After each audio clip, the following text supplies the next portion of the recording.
Hey guys, me again with another YouTube video. Today we're going to be taking a look at this monstrosity. This is the Sidewinder Advanced Sniper Rifle from Quicksilver Industries, otherwise known as the Shockwave 9001 DeviantArt page.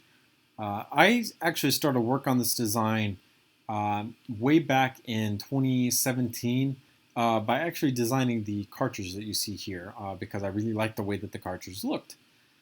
And then I stopped because I realized that this was going to be a much larger project than what I wanted to do, so I stopped. And then I came back and I decided, well, I got this really nice cartridge, I probably should finish it and get it over with and go from there. So I did. So I started with the barrel. I built this barrel up real nice, and then I made our receiver, which is also real nice, and I was really happy with it. And then once I saw how good it was going to look, I realized very quickly how much motivation I could get from just one simple little quick concept of, wow, this is going to look really, really good. I already had the scope done from a previous Quicksilver Industries model, so I already had that. And then from there, I built up the handguard next, which was really fun because I got to use some hinge pieces for the sloping.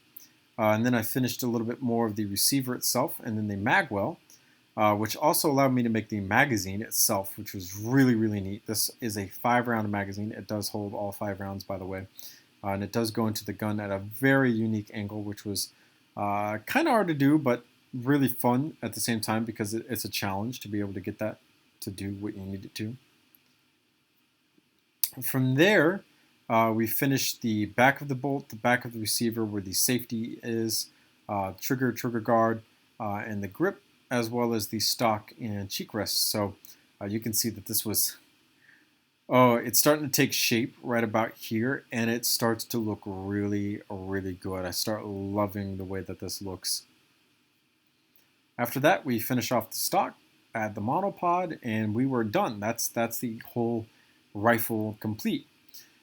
When I first started this, the image of the Sidewinder Advanced Sniper Rifle itself on his DeviantArt page was kind of just the rifle with a couple of the rounds sitting beside the weapon itself.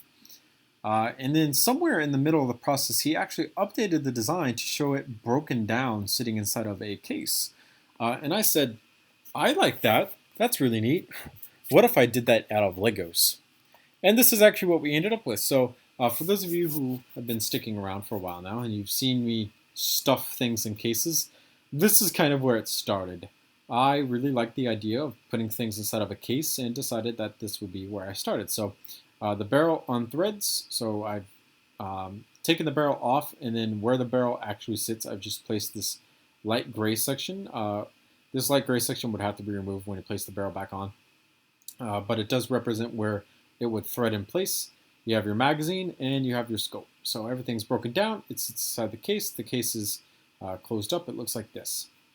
Inside of LED, this is what we have. And you can see that this is an incredibly complex model. This model is not easy at all. So this is a 3-stud wide muzzle brake here. You can see it's got a little bit of opening into 4 studs wide where it threads on.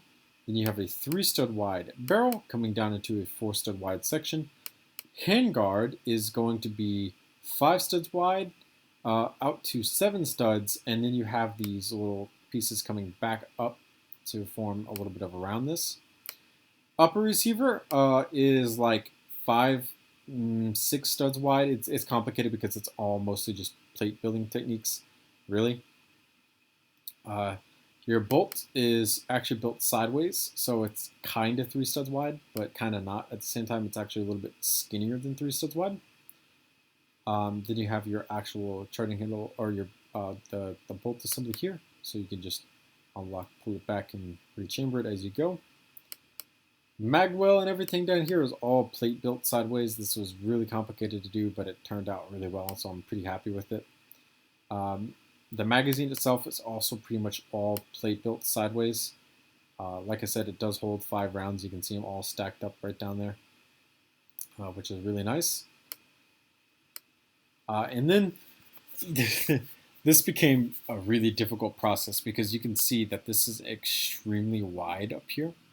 And I needed to thin it down so that the grip wasn't, that wide. So you can see in these renders that you can barely tell that we start thinning down the receiver right through this area up here. But you can really tell inside of LDD. So it gets thin here, it thins down here, and it thins down again, and it thins again around the grip. So we get to 5 studs wide here where the safety is at. This is a pretty simple safety. It just slides back and forth. Really, it's not hard to understand how it works at all. The grip is 3 studs wide, coming out of 5 studs wide. This is a really complicated grip design. It looks really good. It has a Future Yeti 32 style of trigger in it. It has these grip panels on it that I took kind of inspiration from my M40A3 Divinity Edition from, so that it's 3 studs wide, but it bumps out using these grips so that it's more comfortable to hold and it looks more appropriate. And then we go into a 4 stud wide section for the stock, because then the stock is adjustable back and forth, so we needed 2 studs wide worth of room, so we got that. And then we have the monopod down here, which flips out. It's pretty simple. You can see it just flips on this point here, 3 studs wide. The actual cheek rest itself is 6 studs wide over the 4 stud part itself. And then the butt pad itself is also 4 studs wide. So there is a lot of stud transitions that go into something like this, but ultimately you can tell that it really pays off. This is a fantastic looking model. I'm really happy with how this looks.